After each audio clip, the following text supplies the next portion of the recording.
collective rage. So if you look at it, what happens within a human being is entirely caused by him or her within themselves. Your joy and misery happens within you, pain and pleasure happens within you. Right now, actually, even what is light and darkness happens only within you.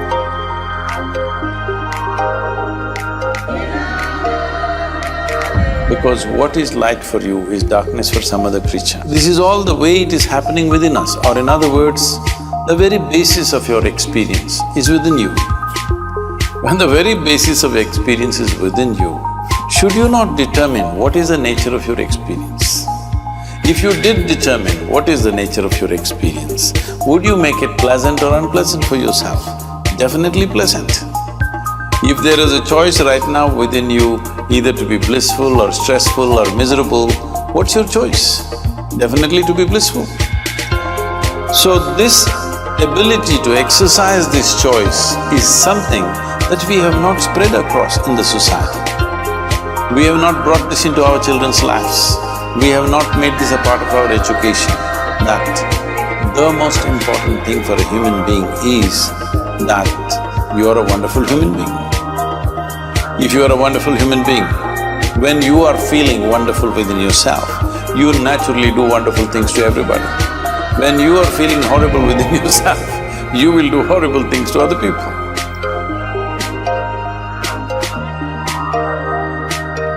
And every human being can notice this. When they're happy, if you meet them, they are wonderful people. If you meet them when they're miserable, angry, frustrated, whatever else, they can be nasty human beings. So this dimension of life has been neglected in our eagerness to develop our economies, to exploit the world, do whatever. We are busy fixing the world. Yes, world needs to be fixed to some extent. But we think by fixing the world, everything will be all right. No, we also need to fix this human being. Fixing this human being means we have all gotten committed to individual identities and prejudices. From the simple aspect of gender, we are the same species, but gender has become like two different species. Nations, ideologies, race, religion, all kinds of things have divided and fractured humanity in so many different ways. It is time that we instill this in our children and the future generations, that life happens as one big whole. But it is the magnanimity of the creation that it gives us an individual experience, but actually it's happening as one whole. Either we understand this now, or we will anyway get it when we are buried. When we are buried, we all become part of the land. Same soil, isn't it?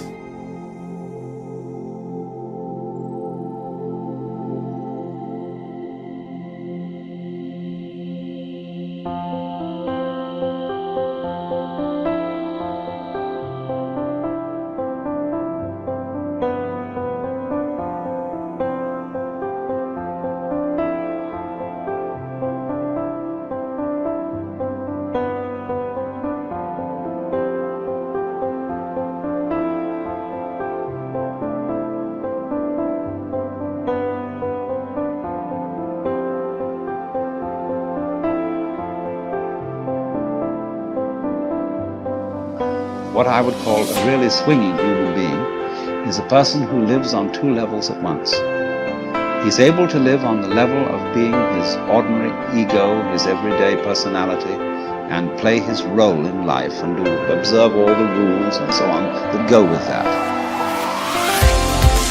But if he's only on that level, if he's only playing that kind of thing, and thinks that's all there is, it becomes a drag.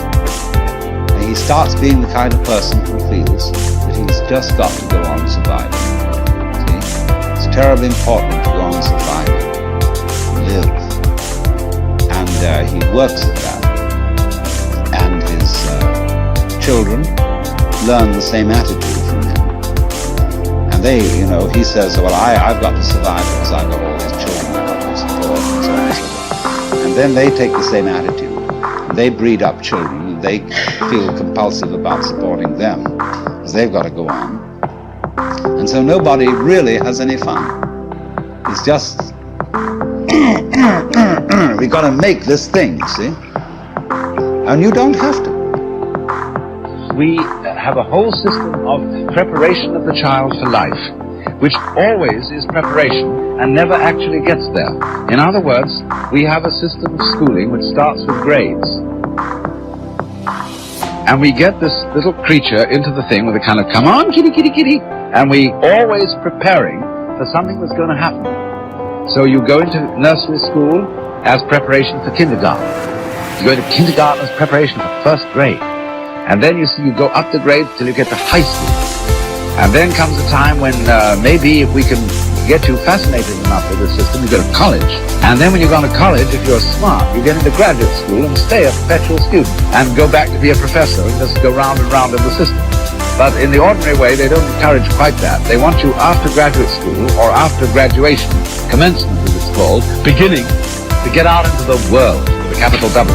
And so you've been trained for this and now you've arrived. So when you get out into the world at your first sales meeting, they've got the same thing going again because they want you to make that quota. And if you do make it, they give you a higher quota. And come along about 45 years of age, maybe you're vice president. And suddenly it dawns on you that you've arrived.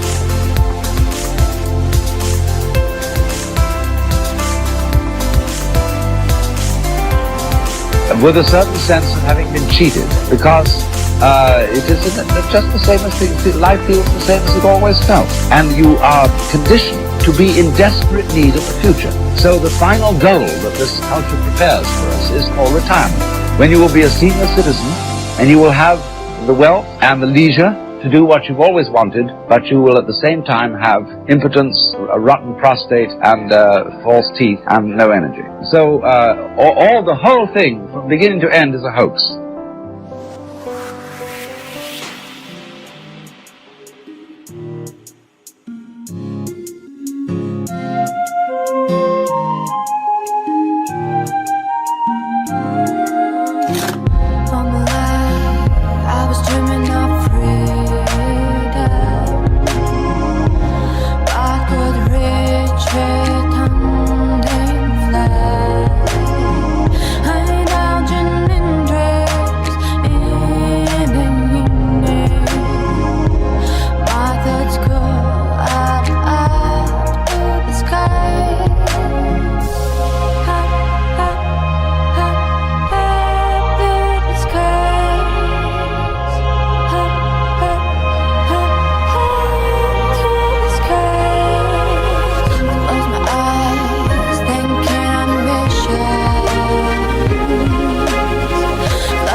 generally speaking, you're free till you're about 4 years old. And then 5 arrives. Then you go to grammar school, and then you start becoming demented and solved and orientated and shoved into areas. You lose what individualism you have. If you have enough, of course, you retain some of it. But most don't have enough, so you become watchers of game shows, and things like that. And you work the 8-hour job with almost a feeling of goodness, like you're doing something.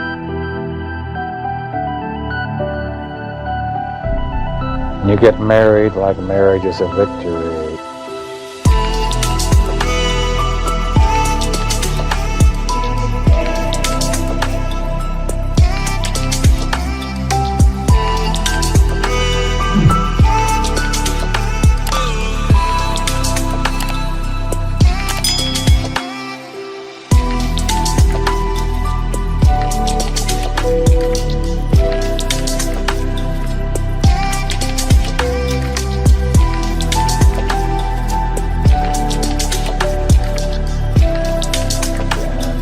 Children like children is a victory. But most things most people do are a total grind. Marriage, birth, children. It's something they have to do because there's nothing else to do. There's no glory in it, there's no steam, there's no fire. It's very, very flat. And the earth is full of them.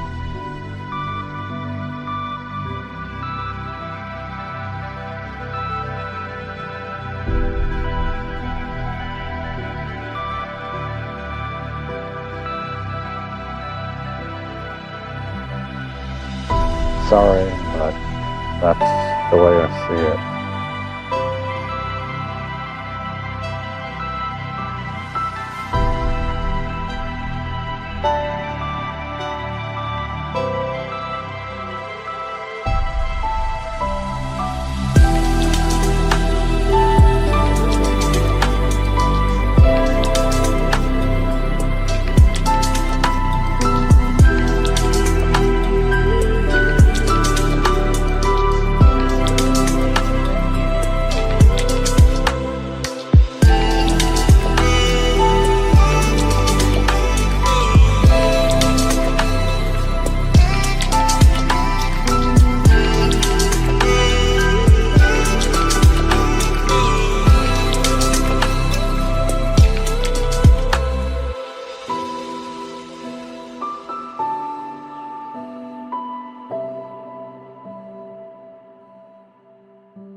I think it's really a marvelous thing, that visualization thing you did. Yeah, I would visualize having directors interested in me and people that I respected saying, I like your work or whatever that is, and I would visualize things coming to me that I wanted or whatever. This was in like 1987, 85, yeah. And I had nothing at that time, so it was like, but it just made me feel better. It made me, at that time, all it really was for me was kind of making me feel better. I would drive home and think, well, I do have these things. They're out there. I just don't have a hold of them yet, but they're out there.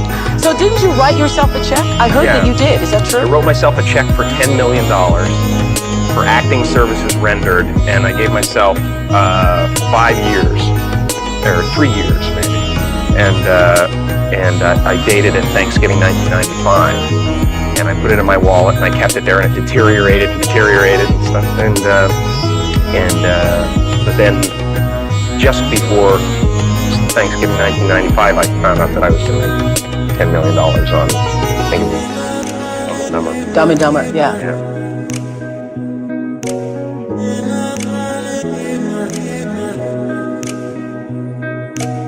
It's not an accident if you happen to be wandering down the Champs-Élysées in Paris or maybe Oxford Street in London, England, and a loved one may be sitting in Colorado Springs, and they're really concentrating. Something has happened at home, and they really want you to phone home. all of a sudden you get a feeling you should phone home. Now, what did we say feeling was? Vibration. Their thought waves are in resonance or in harmonious vibration on the same frequency as certain cells in your brain. And as that thought wave of theirs strikes your brain cells, it sets up a vibration in you. You call that a feeling. You've got a feeling you should phone home. And you phone and they'll say, oh, thank goodness you phoned. We want to talk to you. Do you think that's an accident? It's an absolute law.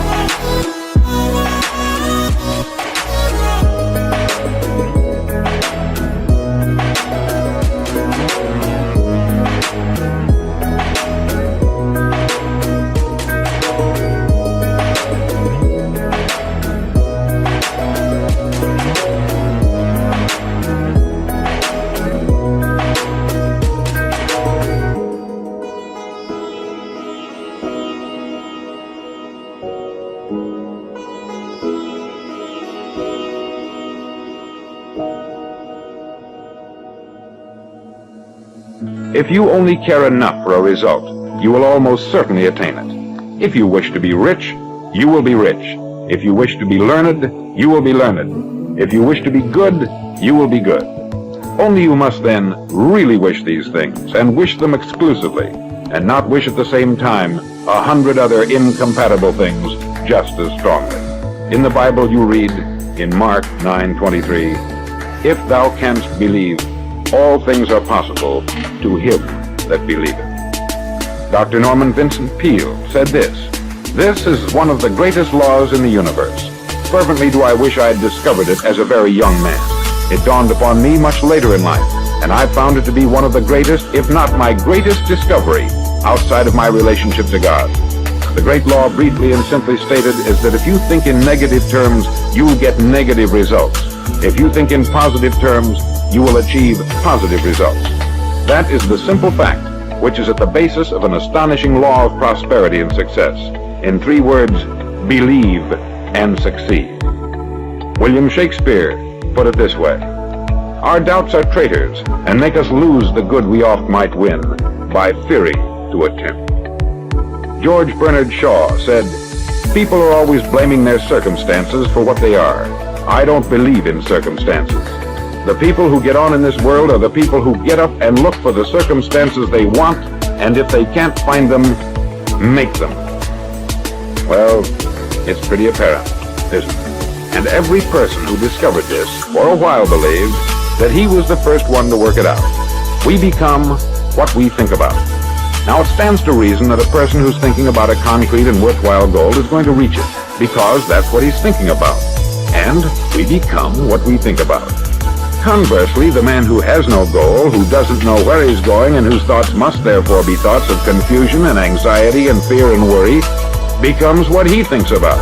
His life becomes one of frustration, fear, anxiety, and worry. And if he thinks about nothing, he becomes nothing.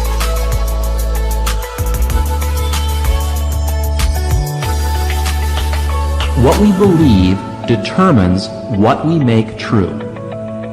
Our perceptions of reality, how we think about ourselves and the world around us, what we look for and what we take to be true is determined by our beliefs. Alter a belief and you can change reality, or at least the reality that you experience. What I'm saying is that through your beliefs, you form your reality. A friend of mine who's a very successful and very wealthy real estate entrepreneur started without a single dime in his pocket, and he was able to amass a great fortune in only a few years with a simple philosophy of faking it until he made it. He convinced himself on a subconscious level that he had already acquired a great fortune, when in fact he was really broke. In his mind, he became a millionaire. The circumstances that brought about that reality then followed. Now, I'm sure that you've heard similar stories. What we take to be true on a subconscious level becomes our reality. Now, does that mean that skill and luck don't play a role in wealth and prosperity? Well, money-making skills are learned and begin with a desire and a belief that it's possible.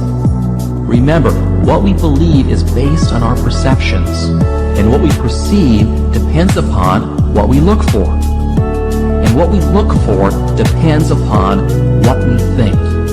And luck, and we all know of those people who seem to be exceptionally lucky, is created out of a core belief that good things should happen. It's an expectation. Expect to be lucky, and you will be. It's as simple as that. Now, you've probably seen this happen to you all the time, but in reverse. You know, when you tell yourself that you're having a bad day, and sure enough you do. What we believe determines what we make true.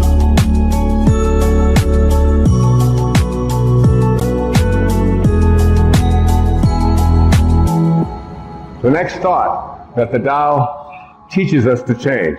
Change your thoughts, change your life. You really do. See, so much of the previous PBS specials that I've done on inspiration and intention, these were teaching people generically how to think differently. What Lao Tzu taught me was what to specifically think in place of thinking that.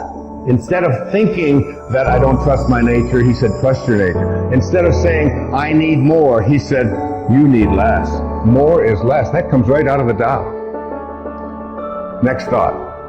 Move from thinking in a rigid way to thinking and being flexible, soft, and allowing. From rigidity to softness. Lao Tzu is speaking to us about understanding our nature by examining how nature works and then making it apply to our thoughts. So that a soft thought, a thought that isn't a rigid thought, a thought that doesn't say you have to be this way or you have to be that way, a thought that is not stiff, a thought that water, there are so many references to water and what we can learn from water. You're 75% water. The planet is 75% water. We are water. The rest of us is just muscled water. It's all water. And water is soft. Water can enter anywhere. You get into a conflict with somebody else and you picture yourself as water. You can enter with water in any place that there's an opening. If you can visualize yourself as a being who moves into the space of water. If you can see yourself that way, you can just enter into those places in the people that you love, in your children, in your spouse, in anyone at all, and enter there softly. And Lao Tzu is saying the same thing is true in everything in your life. The more you grasp, the more you try to hold on to it, the more you try to be rigid with it, the less control you have of it. The softer you are, the less rigid you are, the more flexible you are as a person, the more you can accomplish.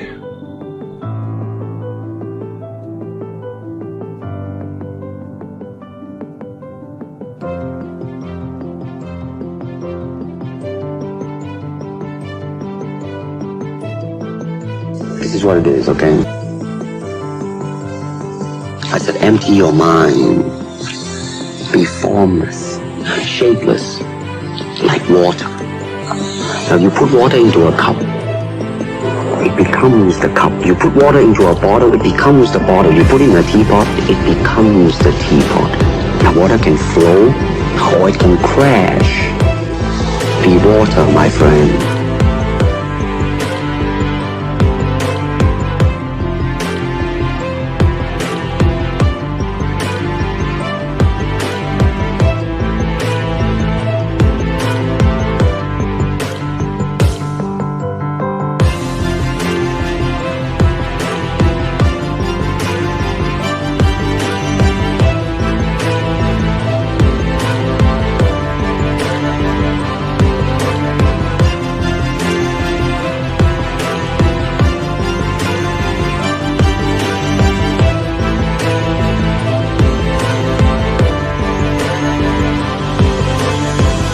It is time.